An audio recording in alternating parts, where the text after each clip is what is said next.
जोर शोर से 45 करोड़ लोगों को फायदा पहुंचाया।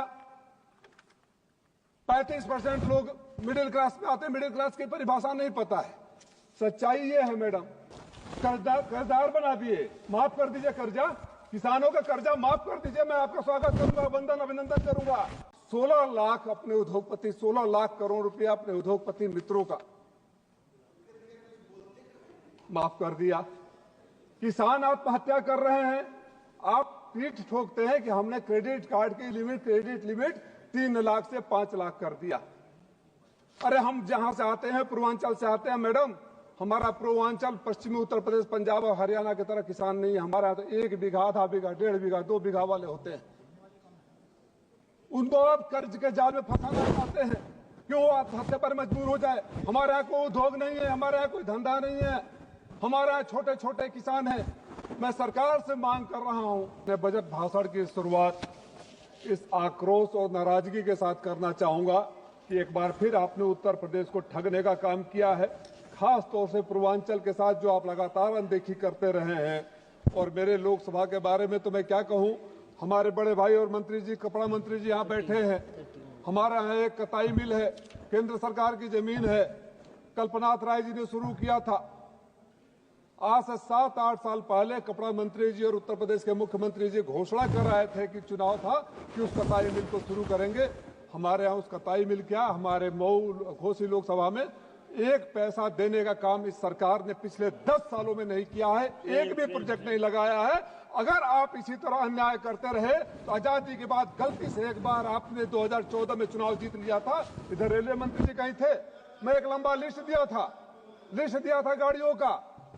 दोहरी घाट से नहीं चल सकता, बॉम्बे का नहीं चल सकता, दिल्ली का नहीं चल सकता, कलकत्ता का नहीं चल सकता। तो किसी पंडित ने बताया था आपको यहाँ कुर्सी पर बैठ कर रहने के लिए कुछ चल ही नहीं सकता। तो उसका जवाब यह है कि चुनाव आने वाला है, प्रधानी में आपको वोट नहीं मिलेगा, ब्लॉक प्रमुखी में वोट नहीं मिलेगा, जिला पंचायत में वोट नहीं मिलेगा, विधायक में वोट नहीं मिलेगा, लोकसभा में वोट नहीं मिलेगा। मेरे घोसी लोकसभा की तरफ से मैं आपसे निवेदन खास तौर से करता हूं कि कपड़ा उद्योग आपका है, बुनकरों में खाली माइनॉरिटी के लोग नहीं आते हैं। जब कपड़ा बिकता है तो ट्रांसपोर्ट वाले भी होते हैं, धागे वाले भी होते हैं, अर्थव्यवस्था सुधरती है तो सारे धर्मों के लोग होते हैं। मैं वित्त मंत्री जी से अनुरोध करता हूं कि पीछे बैठे वाले मंत्री जी को कुछ और पैसा दे दीजिए कि मेरे लोकसभा का उद्धार हो जाए। बजट भाषण कर रहा हूं मैं, मैडम आपके लिए कुछ नहीं कहूंगा, लेकिन वसीम बरेलवी के एक शेर से शुरू करूंगा। वो झूठ बोल रहा था बड़े सलीके से, मैं एतबार न करता तो और क्या करता। मैं वसीम बरेलवी का वो किया हूं, मैडम को नहीं कहा हूं। उनके एक शेर को कोट किया मैंने। मैडम, बड़ी जोर से दावा किया गया 12 लाख रुपए के इनकम टैक्स का, और यहां से मैडम ने घोषणा किया बाहर जो मीडिया है, अब उसको लोग गोदी मीडिया भी कहते हैं, जोर शोर से 45 करोड़ लोगों को फायदा पहुंचाया। 35% लोग मिडिल क्लास में आते हैं। मिडिल क्लास की परिभाषा नहीं पता है। सच्चाई ये है मैडम, कर्जदार बना दिए। माफ कर दीजिए कर्जा, किसानों का कर्जा माफ कर दीजिए। मैं आपका स्वागत करूंगा, वंदन अभिनंदन करूंगा। कर्जा क्यों बढ़ा रहे हैं?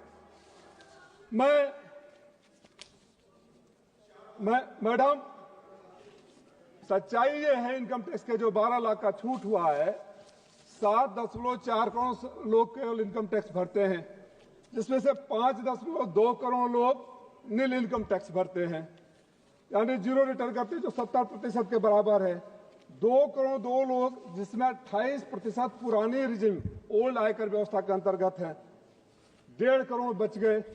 1.5 करोड़ में मुश्किल से वो इनकम टैक्स पे ही होंगे जो 7 लाख से 12 लाख के ब्रैकेट में आते होंगे। कि 7 लाख से पहले वाले तो पहले ही आप कुछ नहीं लेते थे। नहीं, मैं सच में बोला, सच सुन लीजिए। मुश्किल से 20 से 30 लाख लोगों को इनकम टैक्स राहत दे रहे हैं।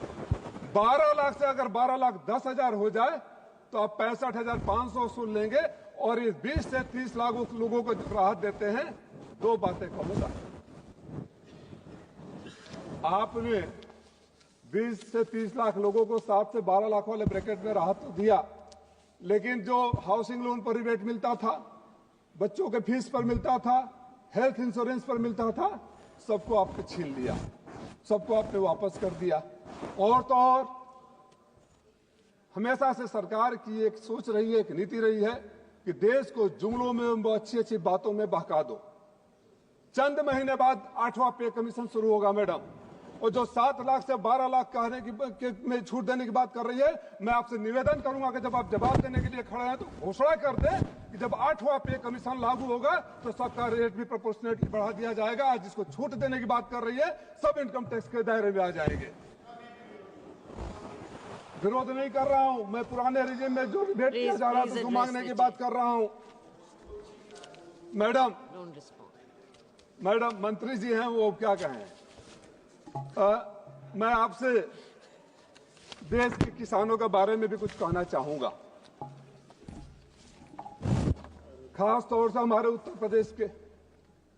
पूरे देश में जो एग्रीकल्चर ग्रोथ रिकॉर्ड किया गया 3.3% था, जबकि हमारे उत्तर प्रदेश का 2.5% है। ये कहानी तस्वीर बयां कर रहा है, जो अच्छी अच्छी बातें ये लोग करते हैं। उत्तर प्रदेश में 69 लाख किसान कर्ज में डूबे हुए हैं। देश में हर घंटे एक किसान आत्महत्या कर रहा है। आमदनी दुगुना करने वाले लोग आज 18.7 crore farmers are under agriculture and obligation. दोगुना दाम देने के वादा किए थे, किसान भी हैं ये किसान भी हैं। दोगुना दाम मिल रहा है। आप 16 लाख अपने उद्योगपति, 16 लाख करोड़ रुपया अपने उद्योगपति मित्रों का माफ कर दिया। किसान आत्महत्या कर रहे हैं, आप पीठ ठोकते हैं कि हमने क्रेडिट कार्ड की क्रेडिट लिमिट 3 लाख से 5 लाख कर दिया। अरे हम जहां से आते हैं, पूर्वांचल से आते हैं मैडम, हमारा पूर्वांचल पश्चिमी उत्तर प्रदेश, पंजाब और हरियाणा की तरह किसान नहीं है। हमारा तो 1 बीघा, आधा बीघा, 1.5 बीघा, 2 बीघा वाले होते हैं। उनको आप कर्ज के जाल में फंसाना चाहते हैं कि वो आत्महत्या पर मजबूर हो जाए। हमारे यहाँ कोई उद्योग नहीं है, हमारे यहाँ कोई धंधा नहीं है, हमारे यहाँ छोटे छोटे किसान हैं। मैं सरकार से मांग कर रहा हूं, पिछले 5 सालों में उनको छूट है, बोलने दीजिए। पिछले 5 सालों में इन्होंने किसानों के लिए कुछ नहीं किया है। मैं किसानों के कर्जा माफी की बात कर रहा हूं। किसानों का कर्जा माफ करें। ये मैं शिक्षा पर आता हूं मैडम, टाइम के हिसाब से थोड़ा कट साट कर रहा हूं। शिक्षा पर आता हूं। ये व्हाट्सएप यूनिवर्सिटी वाले लोग हैं, व्हाट्सएप यूनिवर्सिटी वाले लोग हैं। आपको जानकर मैं उस कमेटी में हूं जो शिक्षा की कमेटी है। मैडम 10 लाख प्राइमरी स्कूल की वैकेंसी है, 10 लाख टीचरों की खाली है। आपके पास पैसा नहीं है कि टीचरों को अपॉइंट कर दे। जहां प्राइमरी स्कूल में आप टीचर अपॉइंट नहीं कर सकते, देश की शिक्षा व्यवस्था बनाने की आप बात करते हैं। और उस स्कूलों की हालत क्या है? 30 से 35% केंद्रीय विद्यालयों की बात कर रहा हूं, संविदा पर नौकरी कर रहे हैं। वो खुद ही सुरक्षित नहीं है, उनको खुद ही नहीं पता कंटिन्यू करेंगे नहीं करेंगे। और कितनी बड़ी विडंबना है कि 9th के मैथ के क्लास में एक टीचर जाता है जो रेगुलर है, जो 1 लाख सवा लाख सैलरी पाता है, दूसरा संविदा वाला जाता है जिसको 40,000 आप सैलरी देते हैं। जब आप शिक्षकों के साथ जो समाज को दिशा देने का काम करते हैं उनके साथ भेदभाव करेंगे, फिर देश को आगे बढ़ाने की क्या बात कर रहे हैं? प्रधानमंत्री जी आते हैं, MBBS की सीटें बढ़ा दिया, 1 लाख बढ़ा दिया, 10,000 का प्रस्ताव पारित कर दिया, 10,000 सीटें बढ़ाएंगे। मैडम 8 मिनट टाइम था, अभी तो 5 मिनट हुआ। मैडम आपसे एक और अनुरोध है, आप डेटा मांग लीजिए। हर मेडिकल कॉलेज में MBBS पढ़ाने के लिए, चाहे इंजीनियरिंग कॉलेज में, PG फैकल्टी की जरूरत होती है। देश में PG फैकल्टी नहीं है, लेकिन शिक्षकों में MBBS की सीटें बढ़ा दिया।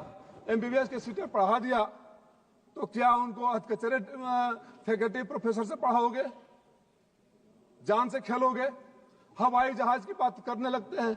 हमारे यहाँ आजमगढ़ में प्रधानमंत्री जी हवाई अड्डा का उद्घाटन करके आए थे, चुनाव था, पता कर लीजिए कितने हवाई अड्डे चल रहे हैं। हवाई जहाज का तो हालत ये है कि यहां से लंदन जाओ तो 30,000 रुपया, यहां से प्रयागराज जाओ तो 50,000 रुपया। ये आपकी सरकार है। आप जो बातें करते हैं, बजट भाषण में, आप जनता के ऊपर जो एहसान करते हैं, 2 लाइन फिर दोहराऊंगा और बार बार दोहराऊंगा, आप आवाम पर कुछ ऐसे एहसान करते हैं, आंखें तो छीन लेते हैं, चश्मे दान करते हैं। Thank you.